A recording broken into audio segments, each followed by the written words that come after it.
Hey Booktube, it's Kim at Middle of the Book March, and today's video is the final rankings for the Booktube Prize 2023 in nonfiction.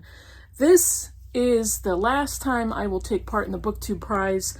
Obviously, I'm not going to say never, but I've been doing it for 5 years now, and it's time for me to move on. I'm not a book prize person by nature. I do pay attention to who wins, and I've read several books from the Pulitzer list, which I really enjoy. I've read Booker Prize winning books and shortlisted books, but I'm not one of those people that reads the whole list or really pays that much attention. And I think that's part of why I'm not doing it. I'm also freeing up a lot of my own personal time by not doing the Booktube Prize. I tended, again, I've said this about myself so many times, but I've tended to overbook. And if I take part in the Booktube Prize, I almost always want to do the whole thing. So it's very difficult for me to do one round or 2 rounds. And if you don't do the whole prize, you might still have to read all 6 books by the final round. So I'm gonna free up that schedule and that energy for me. And there are so many people who really enjoy doing it, and I'm hoping that a lot of new judges take part. I have read some really bad books because of the prize, and I have discovered some phenomenal books because of the prize. And it can be so much fun. So if you're kind of thinking about it, you don't have to be a booktuber to be a judge. So I would encourage you and urge you to think about it for next year and take my spot. And I hope you enjoy yourself. So today I'm going to tell you how I felt about the 6 finalists in the nonfiction category. I judged nonfiction for the entire year. And obviously, you know, there's books you hate, there's books you love. I discovered my #1 book very early in the octofinals. And I thought this book has to make it to the end. And the way I judge Booktube Prize books are the majority of time on the quality of the writing, the quality of the format of the book, if it draws me in, if it's narrative nonfiction, if it makes sense. And then I use the context of the story. Nonfiction, I don't need to have a story arc or character growth. That's not what nonfiction is supposed to do, but it helps. So if you write a nonfiction book and it reads like a novel and it reads like a story that's building, that's an exceptionally done narrative nonfiction book, in my opinion. So I am going to go from the last book, #6, to #1. #6 is my least favorite. #1 is my most favorite. #6 in nonfiction finals for the Booktube Prize 2023 was a very disappointing book. By the time a book gets to the finals, even #6 should be pretty good. And this one was so disappointing for me. This is Eating to Extinction by Dan Saladino. The subtitle is The World's Rarest Foods and Why We Need to Save Them. And I really like this cover with all the different foods on it. Mostly fruits and vegetables and that type of stuff. I was so disappointed. I just did not care for most of the book. I didn't care about these exotic foods. I didn't find his point. Why do we need to save all these exotic foods? Sure, we don't want all the foods to be made by a single or 2 conglomerate corporations around the world. We don't all want to eat the exact same thing that was created in a laboratory. We want to eat natural foods, and we want to be able to choose what we eat pretty much whenever we want to eat it, and pretty much whatever we have desire or flavor for. But this just did not hit the mark. It didn't prove its point, and I just didn't care. There was some really, really crazy stuff that he was talking about, really weird, obscure things that people eat. And it has nothing to do with a cultural issue or geographical issue. It's like these are things that people would have to search out in today's time to figure out, hey, can I eat this? And why not try it? Because it's exotic, or it's unique, or it's a novelty. And it reminded me very much of Andrew Zimmern, who is kind of a food travel writer. And he has a show I forget the title of, and I'll put it in the bottom of the screen, But he finds like this super weird things to eat. And these are not things that people need to eat. So that's what it reminded me of. Really poorly done, in my opinion. I really didn't like it at all. So that was my number 6. Number 5 might be surprising, but if you've watched my previous rankings, you would have seen that I did not really enjoy this book, and his name is George Floyd by Robert Samuels and Toulouse Olorunnipa. When you're writing a nonfiction book based on one person or an event that happened to one person or partly a biography of one person, there needs to be enough foundational material there to keep the reader engaged. And I just didn't think this was the case with this book. It should have been a broader study of police violence, the murder of George Floyd. I really took offense to a lot of reviews who said it humanizes George Floyd. George Floyd was already a human. You don't need to humanize a human. You simply need to respect their life and respect the things that happen to them and write about them in a compassionate, empathetic way. And to review a book about a person saying it humanizes him, it's wrong. You can humanize an object or humanize an animal, but you shouldn't have to work to humanize a person. I didn't like how it was written. They're good writers. They're both journalists, I believe, with the Washington Post. It may be another New York publication. So they're very good writers.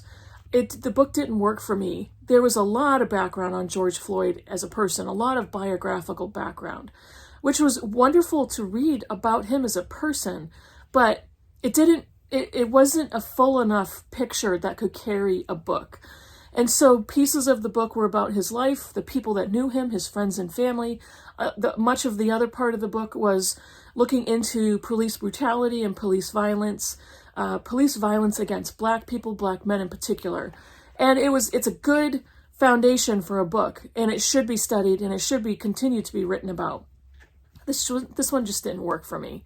And so that's why it was at number 5. Now, by the time we get to number 4, now we're getting into periods where the books are pretty much all well written, but this was very clearly not going to end up in my top 3. And it's The Escape Artist by Jonathan Friedland.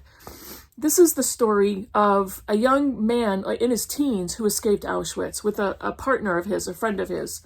And it's one of those books where we read about the brutality of the Nazi regime and the brutality of Auschwitz and concentration camps and death camps. We read what was expected of these prisoners, these kidnapped people who were basically enslaved by the Nazis and were ignored or disregarded at their death, which was caused by the Nazi regime.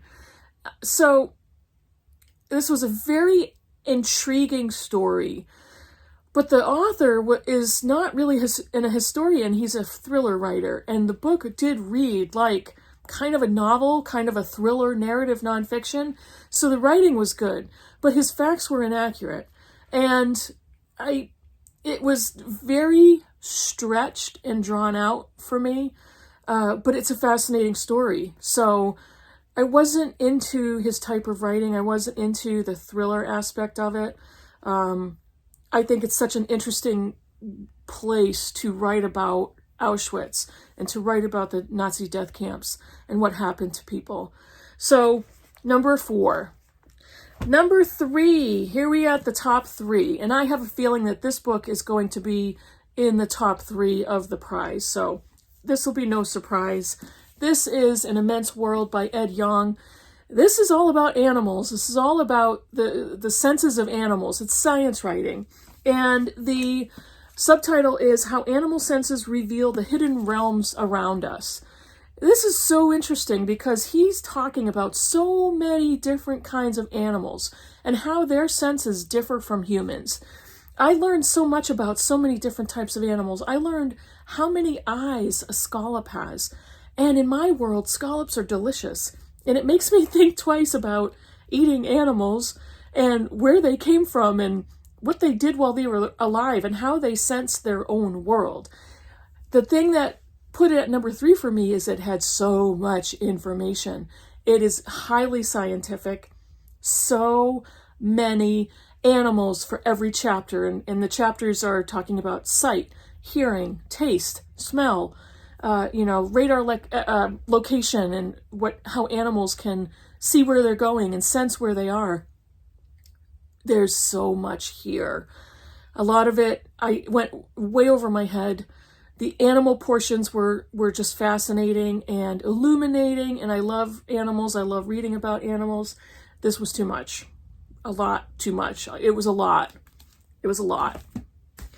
Number two was a surprise to me because I didn't think I would rate this book that high, and it was different than what I was expected, but it was extremely well written. And this was a combination audio and text. And the narrator of the audio had an Irish accent because the author is an Irish journalist. And this is My Fourth Time We Drowned by Sally Hayden. The subtitle is Seeking Refuge on the World's Deadliest Migration Route. This is all about the migration route from Libya in Africa to Italy and to the European continent. I thought this was going to be a more general book on migration, but this is a very narrow, specific story on Libyan refugees or people that have traveled across the desert in Africa to get to Libya, to get on a boat, to hopefully sail to Italy. And what they had to go through, and listening to it on audio, it includes tracks of actual refugee voices, and it includes phone calls left on voicemail to the author of people who were actually in, what are they called? They were actually in detention centers, which were basically detention camps. And some people were there for years, thinking they were going to get passage to Europe. And some of them died waiting. They never got there. The corruption, the worldwide corruption, including the UN and peacekeeping organizations around the world. There are so many different organizations that she includes, and there's not one that's any more guilty than the other. The collusion between the Coast Guard in Europe and in Africa, the authorities and military organizations that not only prevented people from leaving Libya, from at least making it that far and then needing to leave, not only colluded in keeping them there, but prevented them actively using bribery and money and greed to sell people. And this was a superbly written, excruciatingly harrowing story to read.